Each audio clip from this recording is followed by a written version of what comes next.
Welcome to the TriValley Insiders. I am your host, Eric Dillie. Sitting across from me is my co-host, Jake Vital. We are broadcasting from the nurturing biosphere, the Fertile Crescent we all know and love as the Livermore Valley. And we're doing this to create a medium where we can have discussions about topics and situations and all that entails that we all care about here in the Valley and Livermore and the surrounding communities. So, Jake, what would you say makes us insiders? Well, for one, we're very well connected within not only the community, but the political community of the Tri-Valley, Alameda County, and the Bay Area at large. We've both been involved in a number of different things, and we're very focused on helping the community more than anything else. I know that we both have a tendency to argue with people, but unlike a lot of the current issues that have been plaguing the area, we've been a lot more centered and unbiased. And speaking of which, there is a major divide in the communities of the Tri-Valley, politically, physically, everything. And we just can't seem to work together the way that we used to. Why do you think that is? Would love to discuss that. But you think I have a tendency to argue with people? Really? Yes, I do. So I have been known to argue with people. Some of those arguments were public. We're not editing that out, by the way. No, that's all staying in. That's.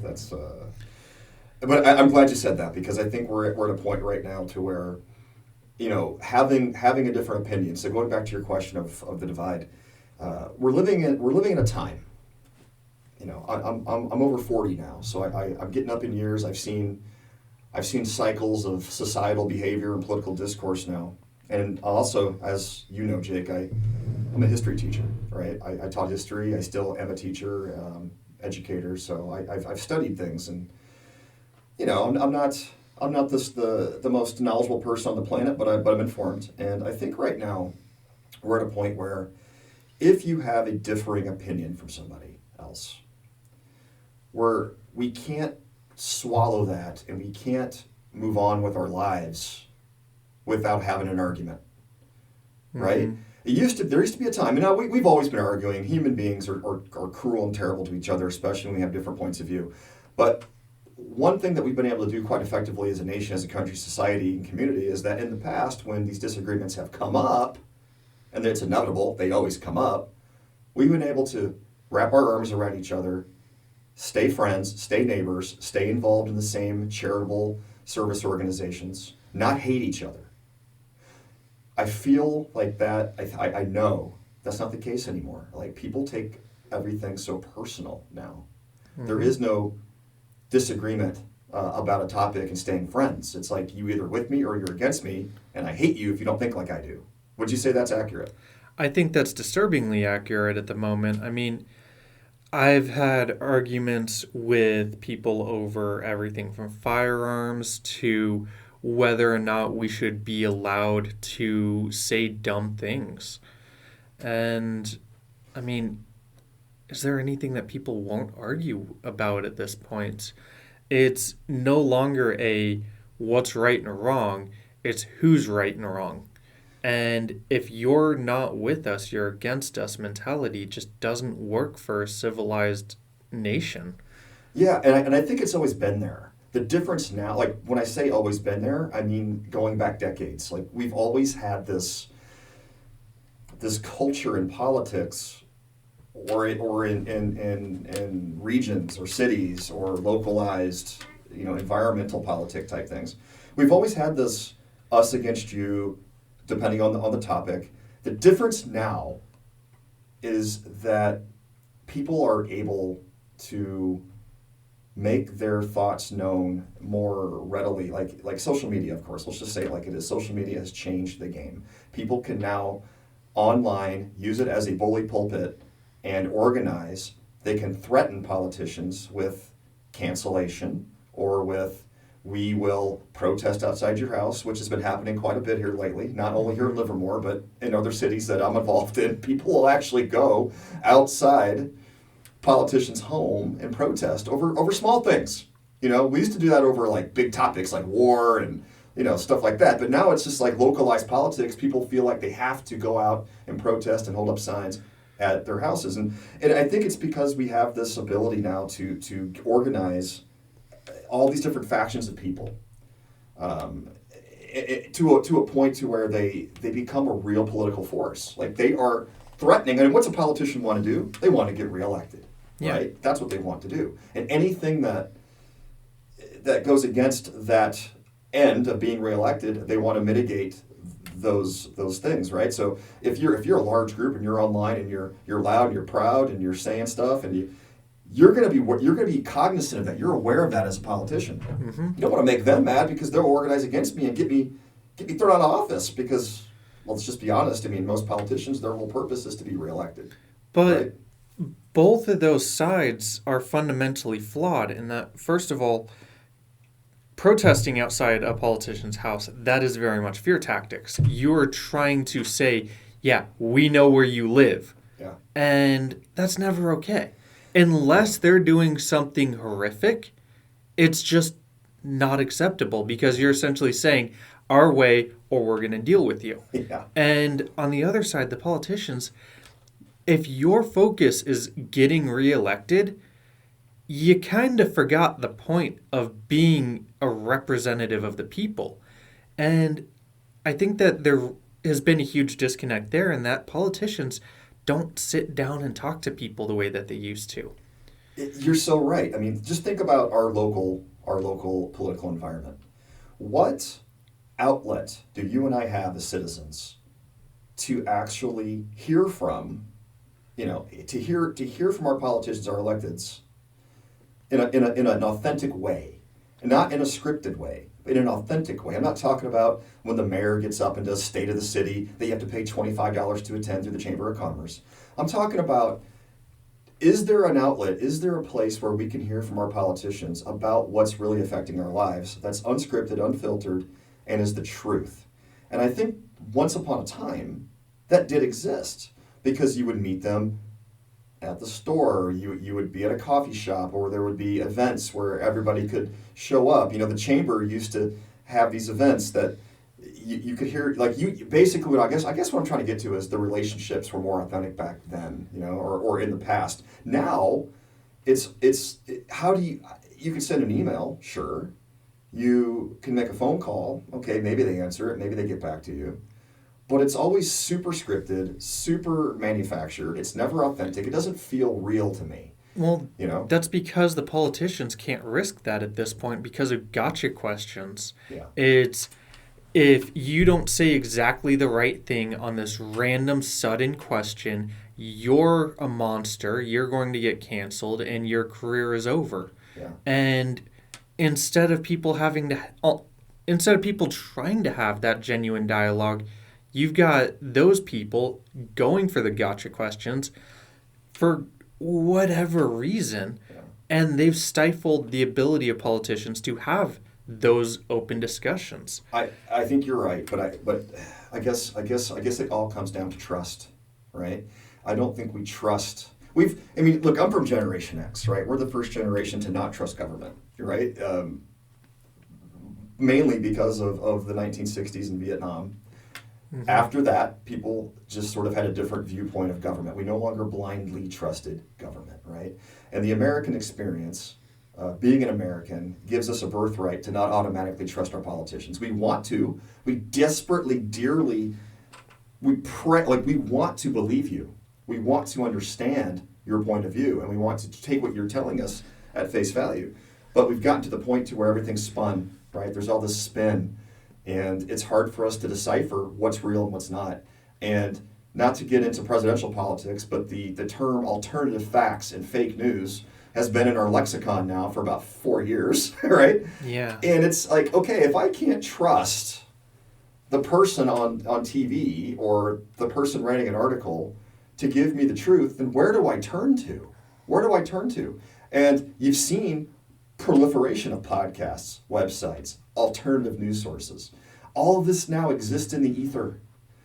And we feeble-brained humans can't seem to figure out what's the truth or not.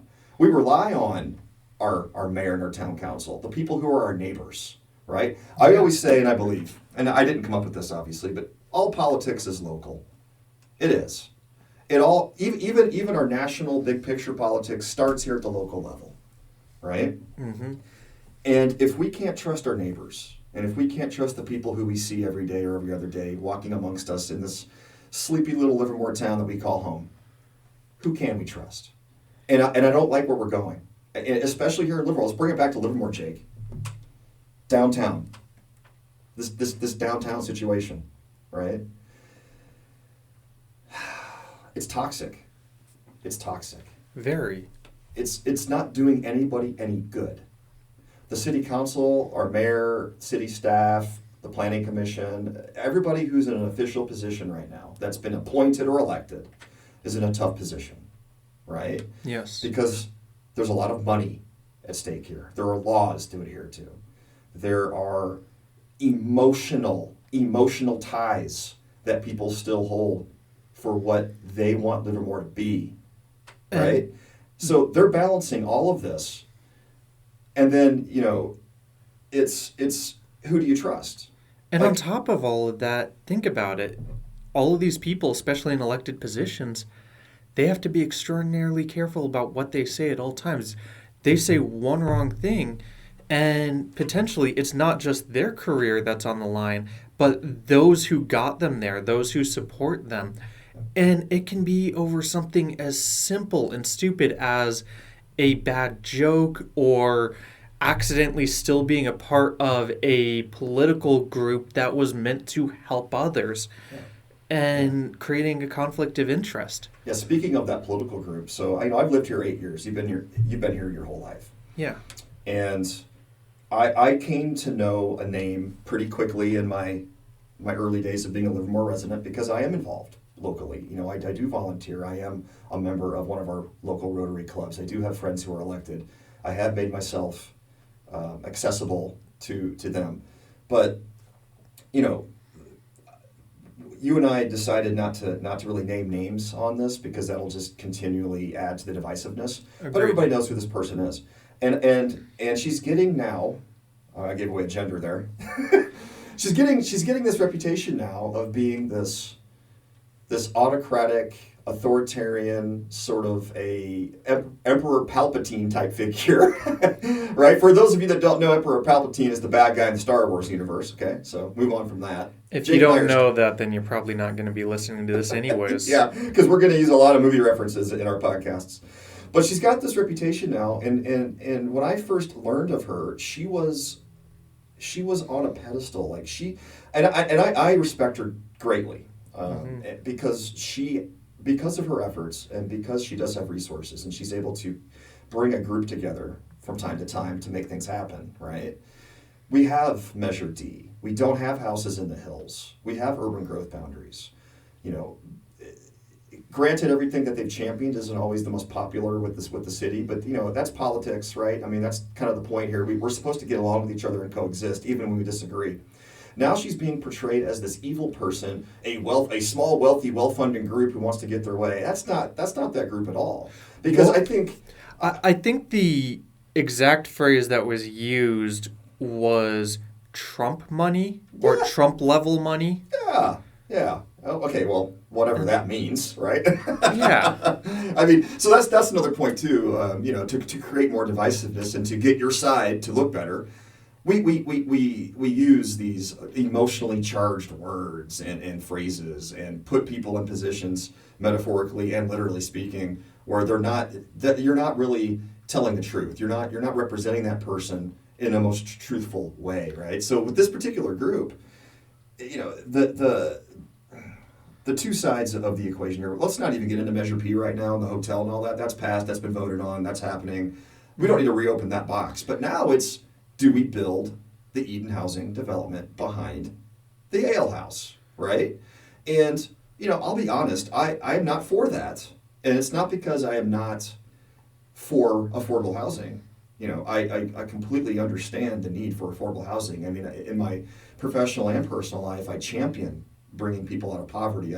I've been not, my family, me, I mean, I grew up in a way that would be considered, we were in poverty occasionally, and my parents don't have high school diplomas. My dad was kicked out of high school. My mom has a GED. I'm a first generation college graduate. I've had to claw and struggle my whole life. My history. Yeah, and I know your history too as well, Jake. It hasn't been an easy road. We don't have silver spoons, in our mouths. We've had to work for what we have, and we continue to do so. So look, I want to help people because that's just me. But is putting a 4-story block of building in that empty space, or in the big picture, the best thing to do? And my opinion is no. And I've written letters to the Independent, and people who know me know where I stand.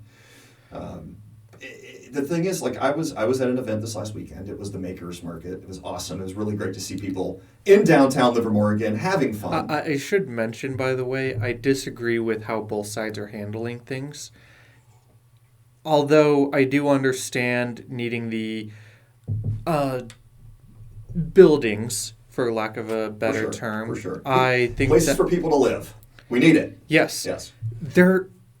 There's better ways of going about it, and this seems more like we're going to do this to spite you rather than we're going to do this to help others. Yeah. And on the flip side, the people that are opposing it have done some pretty messed up things in trying to oppose, although it seems like they're being forced to. Yeah. It's basically one side forcing the other side's hand, and vice versa. Well, and then pride gets in the way, right? Yes. And the feeling of I have to win gets in the way. So, going back to my story, I was at this event, the Makers Market this weekend. It was an amazing event. Behind the ale house in the field, in the parking lot, right? However you want to call it, was a car show, and I'm in a Sunday morning walking group. Our good friend Moni Knopp and I started this walking group, and it's pretty awesome. So we walked back there, after our walk, as we do, and man, thousands, at least hundreds, if not over 1,000 people with their classic cars. They're really cool. Really, and I love cars. I love old cars. I love new cars. I just love cars in general. Fast and Furious movies are great, right? I love it. And all these people are having such a great time in our public space, in our beautiful downtown area, coming together, different shades, different ethnicities, different walks of life. I saw some socioeconomic differences, I am sure of it, right? You can kind of see those things. Everybody was having a great time. And I thought to myself, this is all going to be gone. This feeling of community, this Livermore identity that people have spent decades developing. And the downtown area, quite frankly, is a jewel.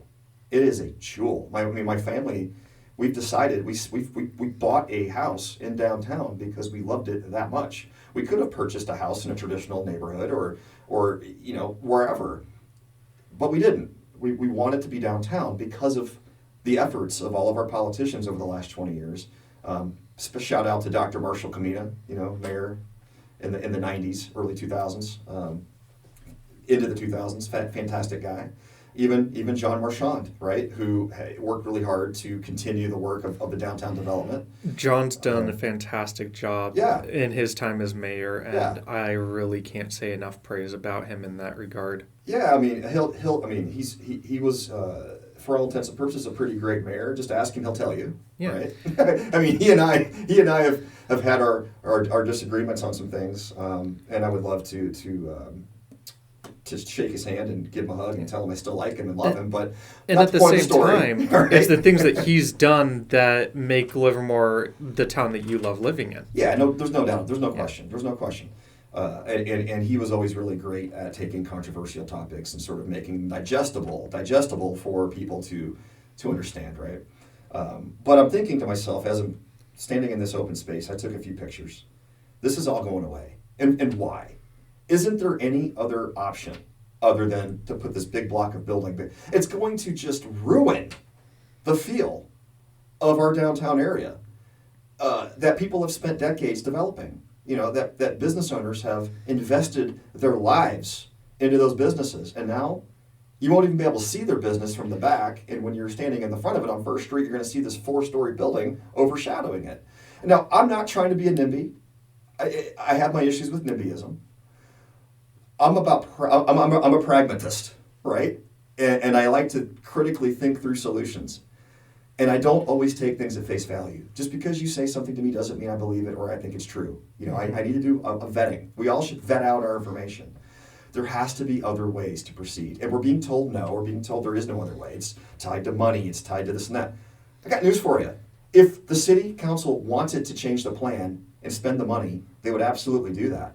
They spent $3 million buying the quick change shop at the corner of Livermore and Railroad for the hotel. We've spent, I think, $7 million on the city council chambers that we're not using right now, right? Mm-hmm. We're going to spend $5 million to redo Livermore Park by Pete's. And I got news for you. It's fine the way it is. I understand there's toxic stuff under the soil because it used to be a gas station back in the day. I'm not looking to, grow corn in Livermore Plaza, so I'm not worried about what's underneath the ground. Point is, we spend money when we want to spend money. So I don't want to hear about money.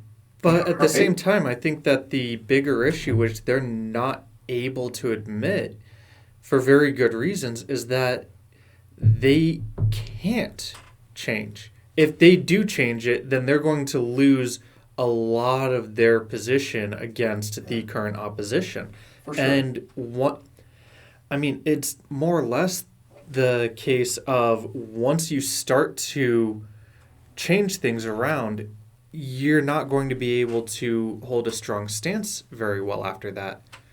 Yeah. And it even comes into a lot of the things that we've dealt with COVID, for example. We've had it to where we had to wear masks, and then we had various sources say, oh, you don't have to wear a mask, you do have to wear a mask.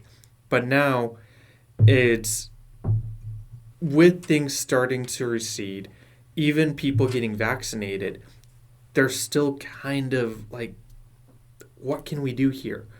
We can't really just say, oh, you don't need to wear masks anymore, because then if things start to flare up again, it's going to look like more flip-flopping. Yeah. It's going to cause the opposition to push 10 times as hard. Well, I think we need to go back to the beginning of this, which really is, now that we know, was really December of 2019. We heard about this new SARS-CoV-2, virus that was in China, and then it was bad, and we didn't have any response to it where we could kind of quell it pretty quickly. It was spreading fast, and it was killing people, right? So we were getting kind of scared over it, but it didn't really enter into our daily lives until about March of 20.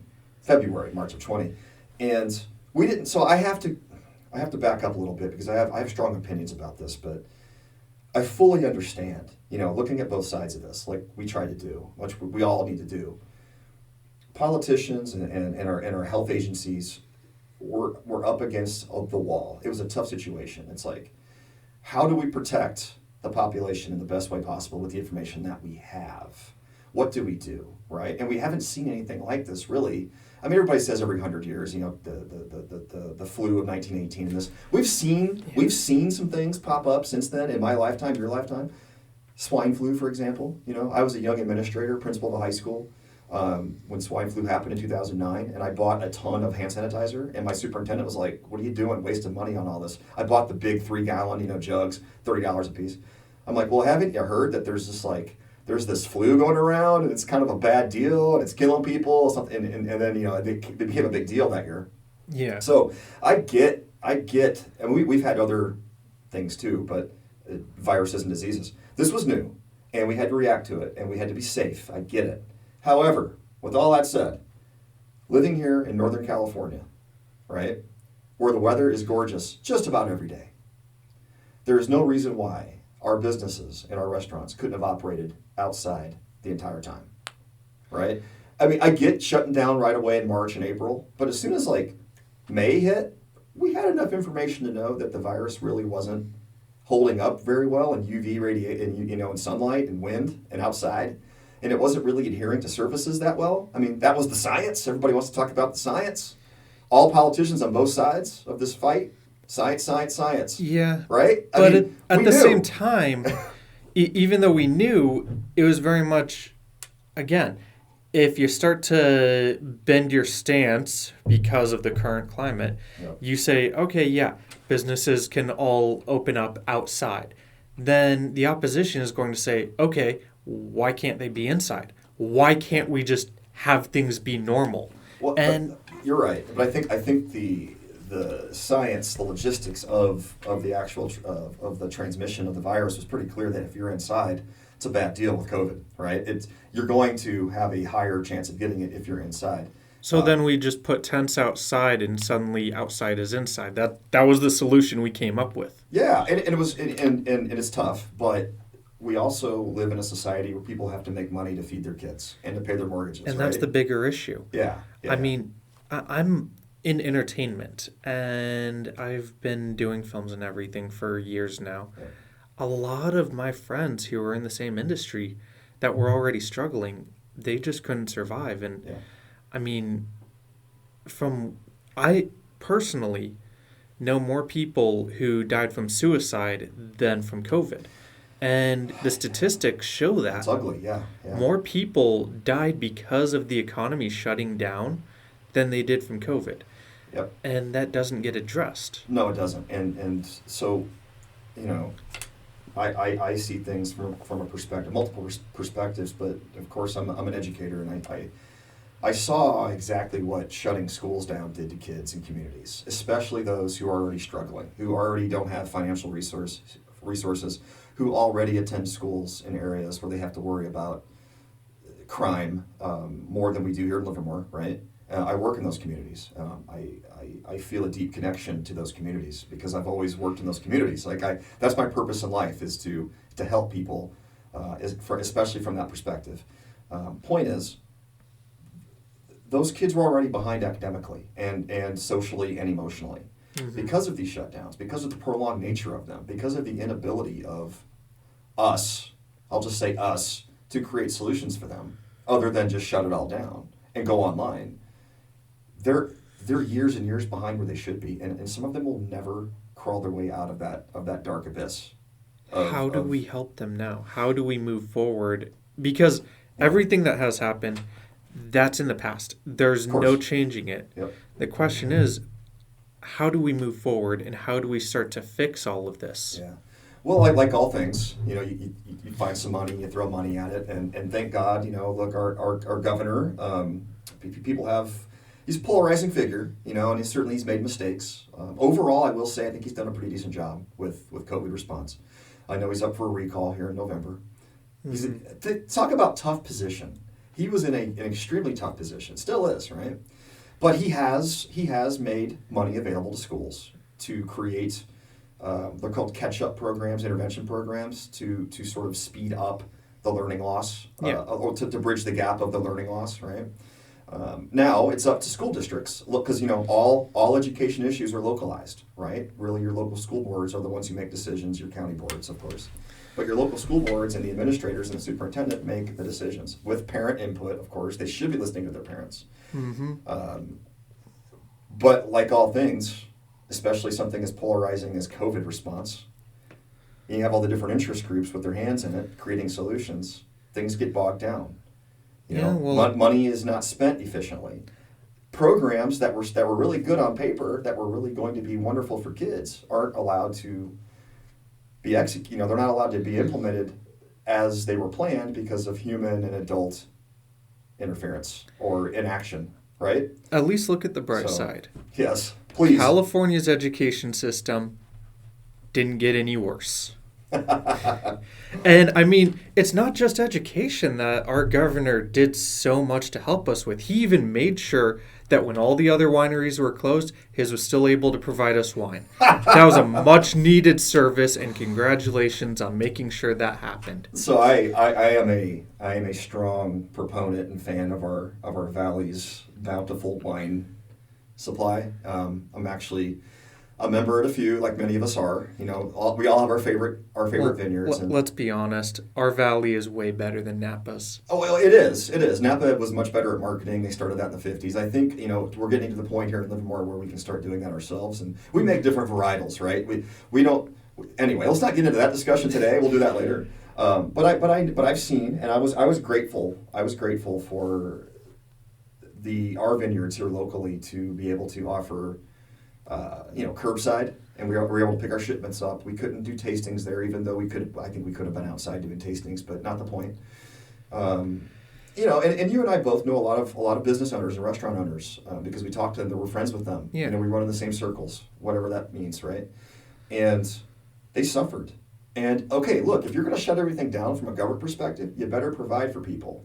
And there were some PPP, loans and funds and things that ran out. And then there was nothing from about October to December. Yep. Right? It's a long, long time.